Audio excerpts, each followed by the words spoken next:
Hey you guys, I hope you all had an awesome week. It's so good to be here with you again. We're just jump right in. So I know last week Nathan talked to you all about what it looks like to take advantage of those moments that God puts in front of us where he invites us to be a part of his story in sharing the gospel, of sharing who Jesus is, of being light for people around us. And sometimes we get caught up on our pasts or our futures or things like that, and we miss out on those little moments that he is putting us right in front of us, to be light for the people around us, and our words and our actions, and things like that. And I just think, it's crazy, right? Like, he doesn't need us to be a part of this story. He could reach all the people around us if he wanted to, but he invites us. He lets us be a part of his story. He lets us play a role in meeting people and sharing who he is, and sharing the gospel with people in that way. And just what a cool thing that is, that we get to have a part in that story. And so maybe some of you hear that and you're like, cool, great, I love it. I would love to be a part of that. Seems awesome. And maybe some of you hear it and you're like, I don't really know, maybe it seems interesting, I'm not sure. And some of you maybe you're like, seems great, but doesn't he know that, like, I'm not cut out for that? I'm not qualified for that. My past is too messy. Maybe you had a messy start to your middle or high school career, or maybe you ended up in a friend group and it was just not great. Or maybe you're like, God, I've missed way too many of those little moments that you put in front of me. I missed, you put them there and I didn't do it. I didn't do anything with it. Why would you give me more? Why? Like, he's not gonna ask me to do that again. I've messed it up too many times.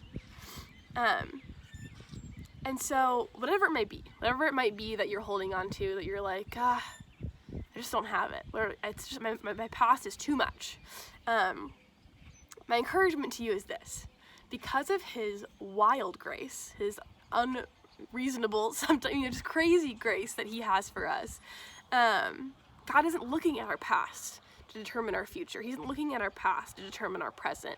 He doesn't look at the mess that we have in our story and say, oh, she can't be a part of that, he can't be a part of that. He has too much. He can't, I can't use him anymore. Which is wild. So no matter how much baggage we bring to the table when we come before God, or look for those moments to be light to the people around us, no matter how much baggage we have in that, he still wants to know us. He still wants to use us in his story, which is wild. So I want to tell you a story, and if you have your Bibles, go ahead and grab them. And we are opening up to Acts 9. Acts 9, verse 1. So this is a story about a guy named Saul. It says, meanwhile, Saul was still breathing out murderous threats against the Lord's disciples. He went to the high priest and asked him for letters to the synagogues in Damascus, so that if he found any there who belonged to the way, whether men or women, he might take them as prisoners to Jerusalem.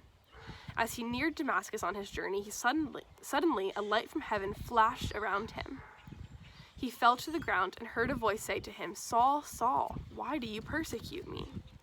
Who are you, Lord? Saul asked. I am Jesus, whom you are persecuting. He replied, now get up and go into the city, and you will be told what you must do. The men traveling with Saul stood there speechless. They heard the sound, but they did not see anyone.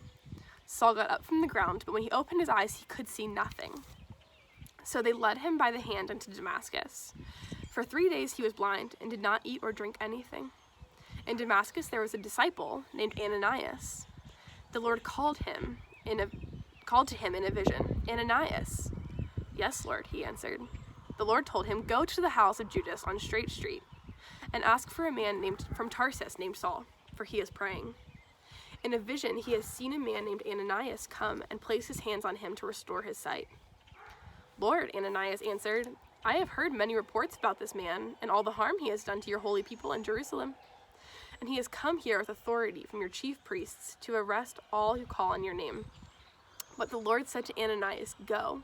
This man is my chosen instrument to proclaim my name to the Gentiles and their kings and to the people of Israel. And so I love this. I love this passage for two reasons. And the first one is that, so this guy Saul, he was murdering people, the early Christians, the people who were following Jesus, and was murdering them like at pretty high rates. And so that's some pretty good baggage. I mean, that's crazy baggage to bring to the table, and still God uses him.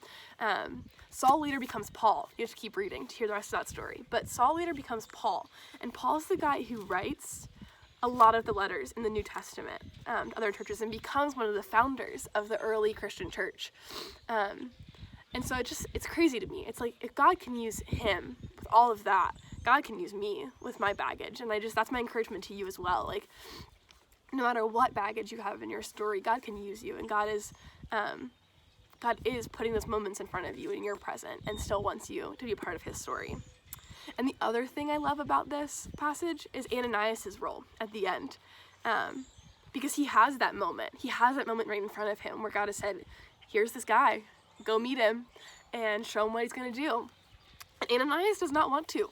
He's scared, he's confused, but ultimately he obeys, and he gets to play a really cool part in this story, because he helps show Saul, who becomes Paul, what the Christians are about, and it helps in that like conversion, and helps him in recognizing who Jesus is, which then turns out into all of this from Paul. And so he gets to play a big part even in our stories to this day, which is really cool. So so that's my encouragement to you this week, I think, is just to hold on to that grace. Hold on to that grace that we see, written all throughout this book, and the ways that God is not looking at our past to define our future, and just looking at what does it mean to hold on to that freedom, to live in the freedom that he's not gauging our present by our past, and that we get to be free from that, and because of that we get to still be used in his story,